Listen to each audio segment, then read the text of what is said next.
Welcome to As the Story Grows. I'm Brian Patton. Today we welcome Suck Brick Kid to the podcast.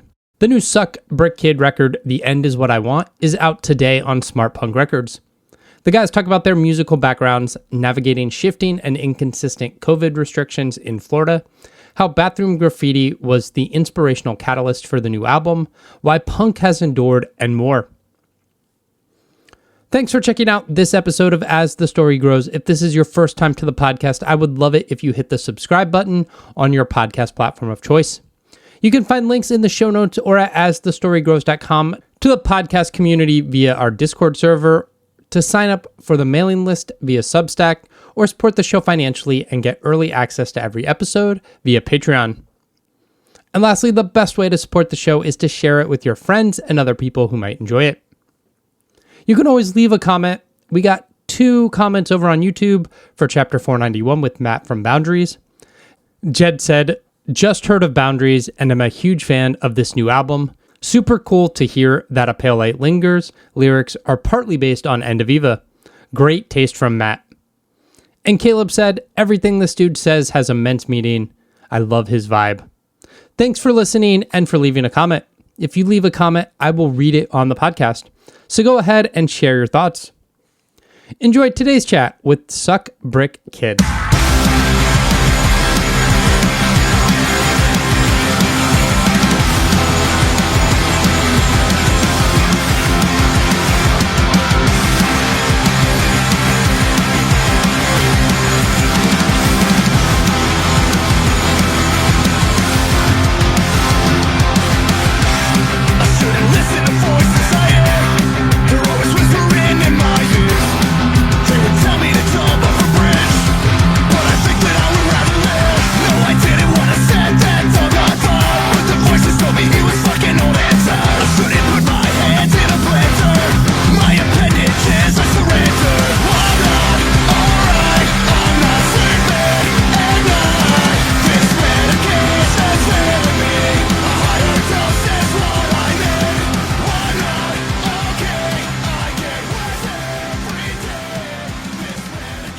Less prepared than I usually am, and that's my fault. Just it's all good. Because of life. So you guys are in Florida?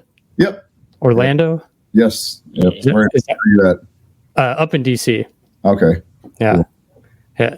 Is that where you grew up? I grew up in West Palm Beach, Florida, and then moved to Gainesville and then to Orlando. And he grew up Pittsburgh. Yeah. Okay. From Pittsburgh to Florida. All right. Why? That's the rite of passage. No, that's what everybody growing up in Pittsburgh is like. Oh man, where we vacation is where we should live. I mean, yeah, that's kind of how that works. That makes sense. I'm from DC originally, but we moved. I lived in Philadelphia, and in 2021 we were like, we could kind of move anywhere because my wife's job was remote at that point, and I worked from home. And so it was like, should we go to Florida? And then we just kind of looked at everything. And we were like, no, fuck that. Like, no way. So yeah, it's definitely a shit show here. Yeah. Everywhere. I mean, it's a shit show in a lot of places. So, but you just kind of.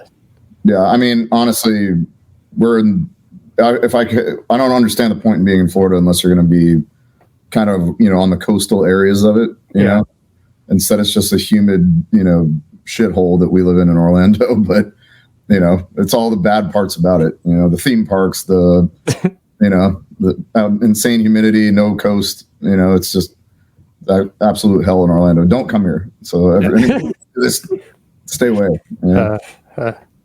You'll ignore all my Disney stuff that's on the wall over there. Just ignore that. The only thing I can't ignore is this Telecaster on the wall. Oh, yeah. It looks very similar to this Telecaster. It looks very similar. Yep. Nice. What took you from Pittsburgh to Florida? School.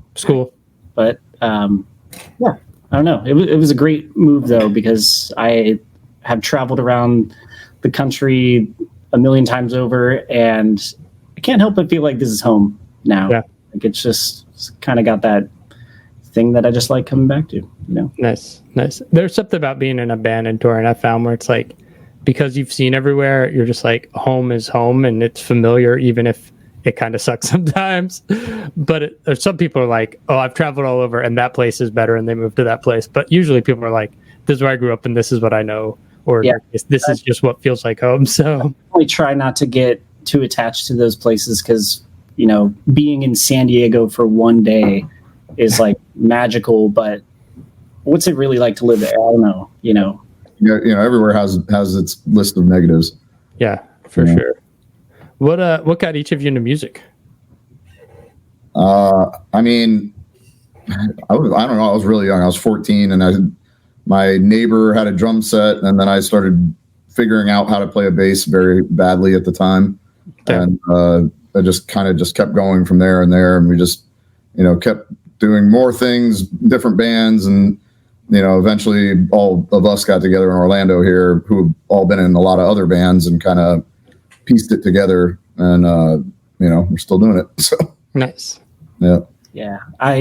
I used to like BMX race pretty, I guess, on a semi-professional level as a young teen, and yeah, I don't know. After a while, I just kind of got to a point with it where I was starting to get interested in guitar, and I kind of made the like full shut off from BMX, and then moved into just dedicating all of that time and energy to guitar. And and I don't know, from there, the rest is history. It just kind of, you find yourselves playing and meeting up with like-minded people, playing in bands, or just kind of total isolation, playing on your own for hours on end, and just, you know, based on that love of the craft and the instrument and all that stuff. So, but it is nice whenever, you know, even all the way down the line at the age I'm at now, being able to connect with people, friends and stuff, and create a band that is a lot of fun to do is, I don't know, it's nice. Not full circle. Obviously there's still plenty of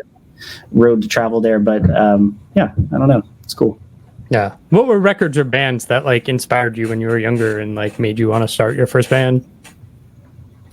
I mean, there's so many. I'm trying to think. When I was 14, I was really into a lot of the, you know, older ska records that were coming out at the time. And like some of it was even predated the big popular ones, you know, like the, you know, things like the Mighty Mighty Bosstones were coming out when I was starting to play music. And I was kind of into things a little bit before that, like the Pilfers and MU330 and stuff like that. And so we started a ska band down there in West Palm for, I don't know, I probably went for almost 10 years. And then we moved to Gainesville, and then was in Gainesville, kept that going. And I played in a couple different bands, bass, and, you know, didn't really start singing or any of that stuff until towards the end of that band, and then started doing it with Suck Brick. And as far as like other influences, it's pretty much everything in that punk genre mashed up together. I was heavily influenced by like the skate punk side of it, you know, Pennywise and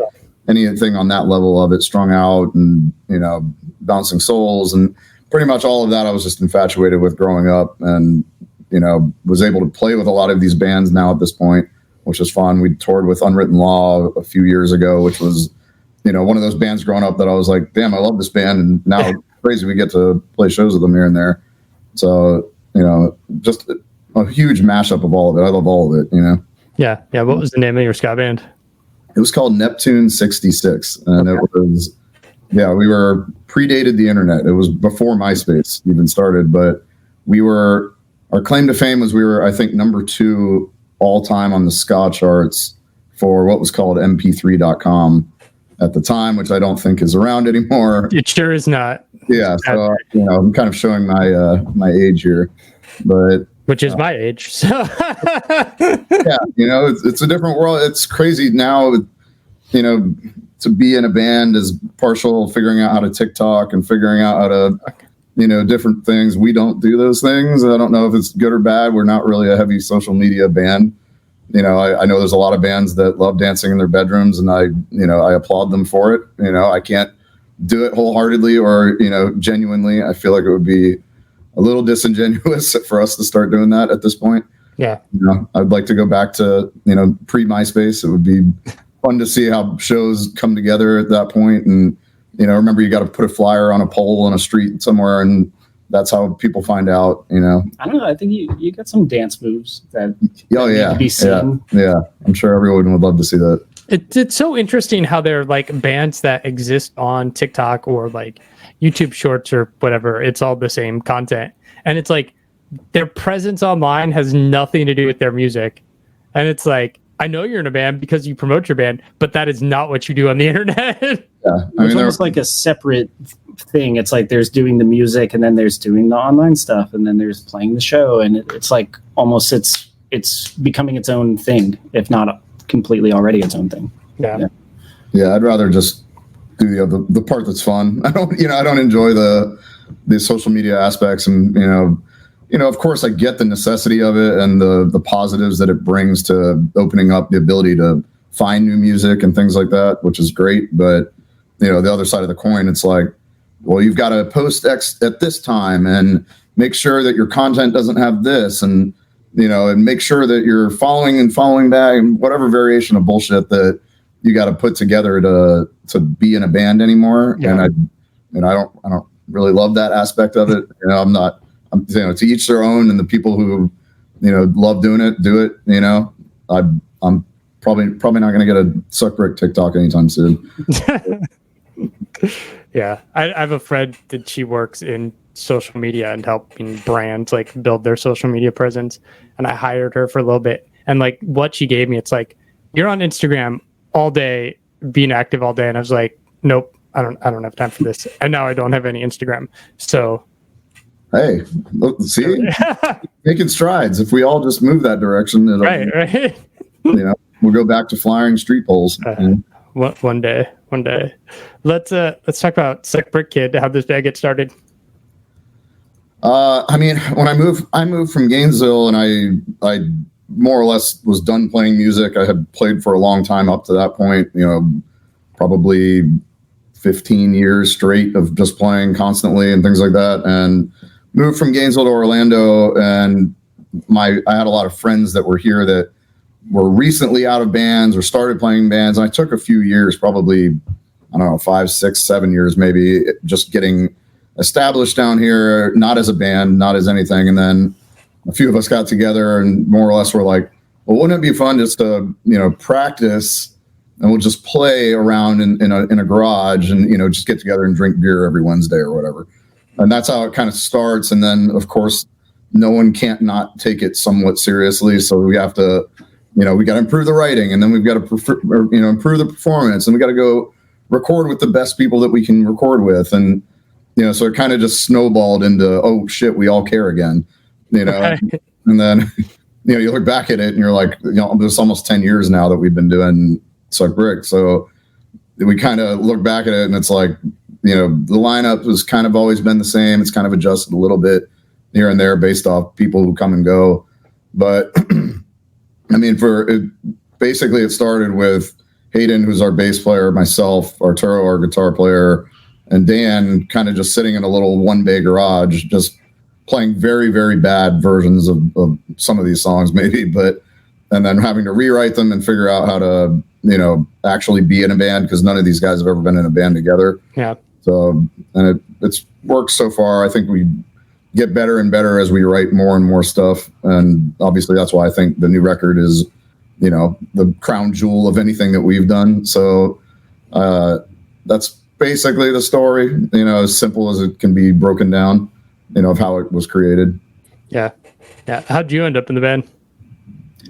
I had been working at a company that uses this warehouse, and just started getting closer with some of the guys that are in the band, like Hayden and Grant, and as well as Dan. And I don't know. It was just kind of like just proximity, just being there. I have a history of playing in touring bands and stuff like that. And so it just kind of, I think to them seemed like a obvious choice. It's like, well, dude, this guy's right over here. Like, and he has these credentials and can, play guitar, bass, whatever. Actually started out playing on bass in this band for a little bit. And then, switched over to guitar for this record, which kind of influenced a lot of the writing and recording of it as well. So Nice. Where'd the name come from? I'm sure you've seen Home Alone before, right?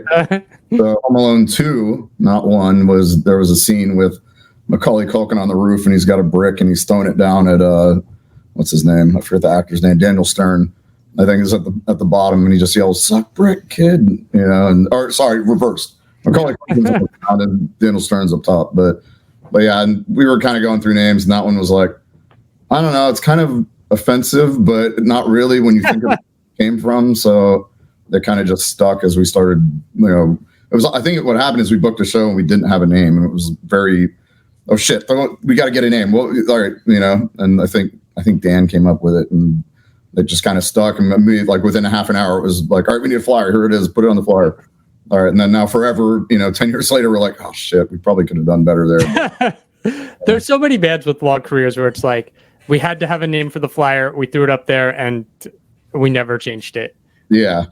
Once it's like you've done one thing, you've gone too far now. It's not right.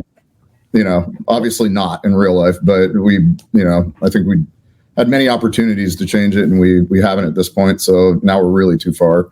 I almost feel like there's like room to grow into it. Like it's one of those names that's just so colorful, and I really think with this record we're kind of like really filling in the size of the name. It's got like a lot of edge to it. So with this record we kind of really explored that, and tried to make it all like make sense, all the way from the name all the way down to what you hear on the record.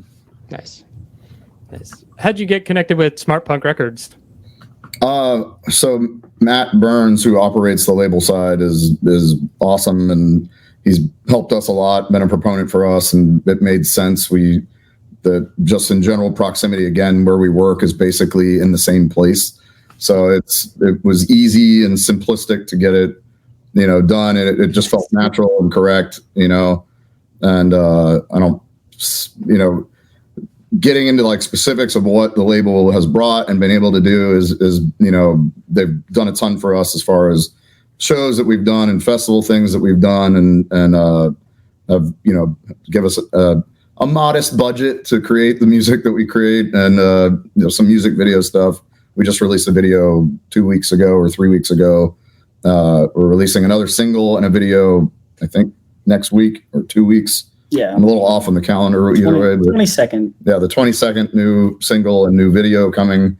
So yeah, they've been a big proponent of us throughout the process, and we were actually like the first or the second release was the first EP we ever did for Smart Punk, and so far it's been slow. I mean, really slow. Not on them, on us. Yeah. Like I think it was 4 or 5 years ago that we did the last record, and then COVID was in the center of it, and then we did the next record now, finally, that has been done for probably 2 years. Yeah. That we just kind of drag our feet and do everything at our own pace, kind of thing. That record, our first record, came out a couple months before the end of the world at that time for COVID. So we kind of got a shit hand dealt to us during that, because it was like, all right, we just put out this record, we're ready to really play a bunch of shows and support it.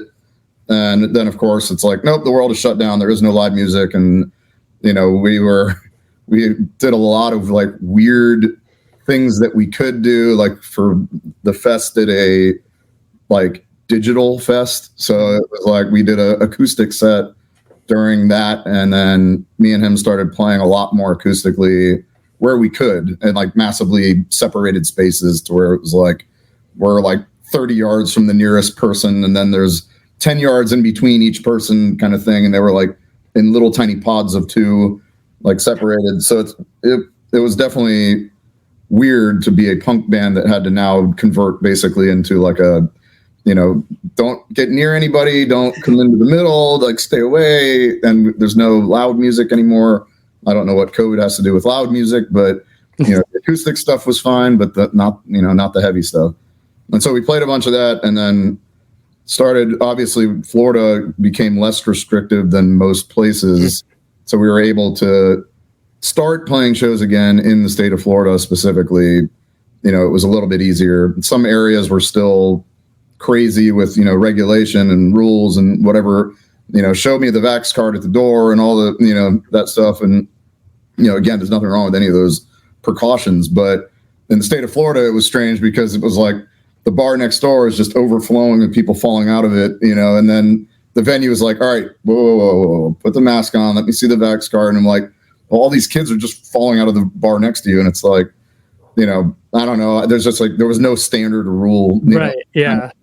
Everybody just dictating whatever they thought was right. And I get it was very confusing, you know, in general, but it was definitely messy. I'm glad I said this on something else yesterday on the other side of it, but I know I'll get shit for saying that we're on the other side of it, I'm sure. But, you know, I think at this point we are on the other side of it, regardless of whatever the public opinion is on that. Right. Yeah. You know, at least on a show level, we are. You know, I think that shows have been going on pretty much throughout the country without too much precautionary measures, et cetera.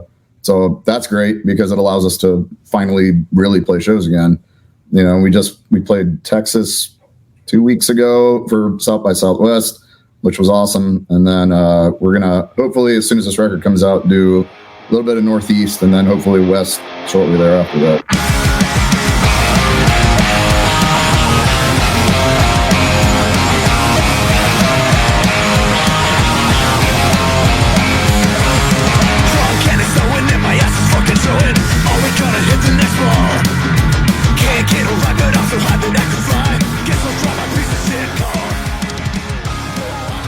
Let's talk about the new record. It seems like this record's a little heavier, a little more edge. You said you were writing more on this record and that influenced the sound. Were there things you knew you wanted to do differently when you went into the writing process? Yeah, I mean, not to give all the secrets of Suck Brick Kid, but we tend to write a lot of our songs with like the same chords and similar. You know, we kind of have a formula at this point that we really like. Yeah. So at least in the beginning, I think it was a little bit of an effort to kind of explore like what else Suck Brick Kid could do, like arrangement wise, or maybe even like usually we're just strumming some big chords a lot, but maybe like some specific melodies or riffs, something that could be like kind of latched onto. Maybe some kids pick up a guitar and learn how to play that riff because it was so cool. I mean, that's definitely what got me into guitar. I didn't want to learn full songs when I first started. I wanted to learn the riff, the thing that like is cool about the song. And that way I could show people, hey, look, I know how to play Thunderstruck because I can go diddle diddle diddle diddle diddle. You know, the song has way more stuff happening. So yeah, I kind of wanted to like put a little bit of focus on that. And I think it ended up evening out at a good level where it was like those riffs got to come through, but we did still stick with our tried and true formula that I feel like we all, like. So yeah, because you want to play the riffs, but also there's something when you like pick up the guitar and you can play the 4 chords to When I Come Around, and you're like, oh shit, I could play the Green Day song. Exactly. Yeah. What were you drawing inspiration from lyrically? Because it seems like there's a whole range of subjects on this album lyrically. Like that first track, you're like, oh shit, this might be a political record. Taking down people on the internet, and then it's like quickly not that. Yeah, there's no politics in this, other than the, picking the side on the COVID issue. But beyond that, there's what we did is we were at a local dive bar, like a really truly a dive bar, like no refrigeration, like they've got troughs that they put ice in, and that's where they put their beer, and then it melts, and they put more ice in the next day. So I have no idea the temp of this beer. It just keeps going up and down throughout the week. But so we're at this bar and we're sitting there, and Ian runs to the restroom that's in there, and it's like it's more of a trailer than a bar. So I don't think it's like this big bar. It's got wood paneling, and it's like just something like directly ripped out of the 70s and plopped in the middle of it was in Castleberry. I'm not going to name the place because I don't want I don't want to give our secrets our secret spots away, but. So he goes to the bathroom and like sprawled out above the urinal with a knife. Somebody wrote "The end is what I want" above the urinal, and he takes a photo of it. And he comes back out. And we start talking about conceptual, like, well, what was this dude thinking when he wrote that? Obviously that's a pretty serious statement. The end is what I want. If you think about it from the perspective of the writer, it's like, all right, this dude's going through something. Yeah. we started looking into more bathroom graffiti in general, and basically we said, wouldn't it be fun if we just take 11 bathroom pieces of art and say, let's write vicariously through the author of the art and whatever we think they would feel when they were scrolling or scribbling this on the wall. And that was basically the inspiration to do it, in the way that we did it. So all 11 songs are different and perspectively based off, all we have is whatever, like a half of a sentence or a sentence. And that was kind of like, that's what you get. And then you write lyrically based off that. So that's the concept behind it, rather than, the generic, song about the girl and the song about the, at this point that's boring and I don't want to do it anymore. And so we look for different inspiration to create something unique, Yeah. It's a fun writing challenge of just like, okay, here's my jumping off point. Yeah. What is this person thinking? And like a challenge as opposed to, like my hometown sucks. And yeah. Well, we still say that all the time. You got, if you're going to be in a punk band, you got to have your certain cliches in there. Like, it's like, again, country music, the truck, the dog, my wife left me, whatever variation of that, we've got to have the same version in pop punk or punk. Yeah. That answered a whole bunch of questions about the record and the variants and the album artwork and title. So all of it is one somewhat cohesive piece of work. Yeah. What do you think it is about like punk that still inspires people? I mean, you guys are not the first punk band I've talked to this year over the course of this podcast. Like, people are still inspired by pop punk. I mean, I went and saw 4 Year Strong and Newfound Glory last year. It was fucking awesome, and everybody was losing their minds. Like, why does this genre still inspire people, and like, why are people still signing up to make it?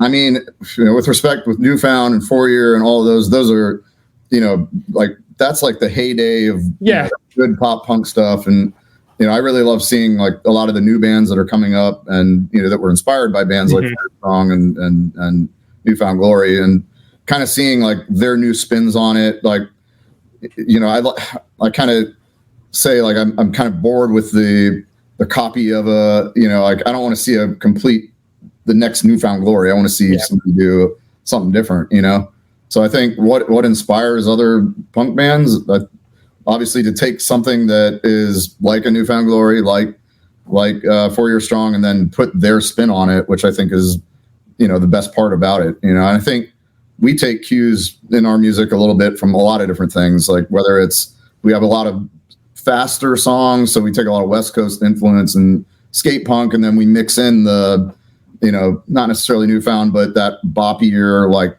catchy chorus stuff that, is definitely from a lot more of that pop punk side of it, so we kind of marry the two.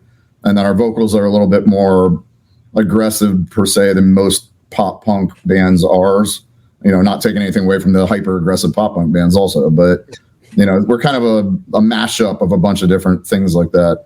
I think there's a lot of bands doing exactly that or putting their spin on it. And I think, the future of punk will have, a whole new generation of, the next Newfound Glory and the next 4 Year Strong. And I know this sounds cheesy, but it's also kind of like I don't know, there's like freedom in it because of the rebellion. Like, it's rooted in kind of going the other way because everybody else is going that way, so it's kind of, especially with this record, like, just totally, there's sky's the limit on what we can write about, what we can say, how we can say it.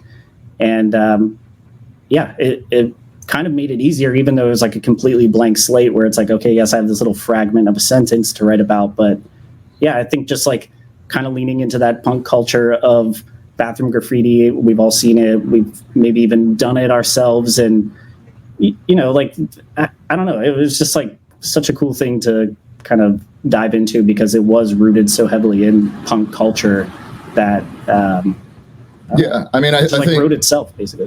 Punk and hardcore and anything in those veins allow you a little more creative freedom than per se like a pop song would be or a country song would be, or anything like that. It's like you have a window, and if you want to have some success in that world of that, you must write songs like this. Or you must write songs like this that have this specific content or that specific content, or make sure you don't have cuss words in the song because it's not going to go anywhere if you do. And, that's what I do like about the way that, we write, at least, is we don't care. I don't know if it's a good thing or a bad thing, but we want to write the way that we want to write it. And if somebody picks it up, like my 14-year-old self would probably like this record. A good thing or a bad thing, but I think that's the demo that would be like, oh, cool, they're saying, dick on a record, or they're saying, something stupid, or there's some very distasteful lyrics throughout the thing, and I think that'll resonate with the young male teens out there. But it still allows us that creative freedom to say what we want without somebody going, well, you better put it in this box if you want it to be big. So Album's up May 17th. What's this year look like? Are you guys gonna try to hit the road this summer? Trying to figure all that out now. We're basically after May 17th, hopefully June would be great. I don't know if it's going to happen, but we're talking about doing Northeast and all that. And from there, doing some West stuff. And we've talked with some friends overseas about maybe doing some stuff down the road here in fall. But so we're hopefully bouncing around and playing some shows a little more than we have over the past couple years. Don't ever try to take my drink away from me.